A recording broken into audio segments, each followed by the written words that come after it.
ən gözəl, möhtəşəm şirniyyatlarından olan bu gün sizə Oxlovun təqdimatında şəkərbura şirniyyatını təqdim eləyirik. Şəkərbura deyiləndə ağlımıza ilk nə gəlir?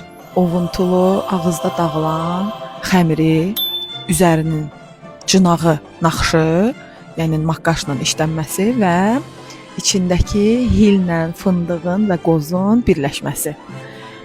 Yeyən hər kəsə nuş olsun deyim. Nə deyim? Burada tıkandım. No. Aha. İstəsəniz xeyir işlərinizdə, nişan, həri, toy mərasimlərinizdə sifarişlərinizi verə bilərsiniz. Biz sizin xoş günlərinizdə də sizin yanınızda ola bilərik. İstəsəniz bayram süfrələrinizdə bəzəyə bilərik. İstəsəniz gündəlik qonaq qəbulunda da biz sizin süfrələrinizi gözəl Azərbaycan milli şirniyyatları ilə, milli təamlarımızla bəzəyə bilərik.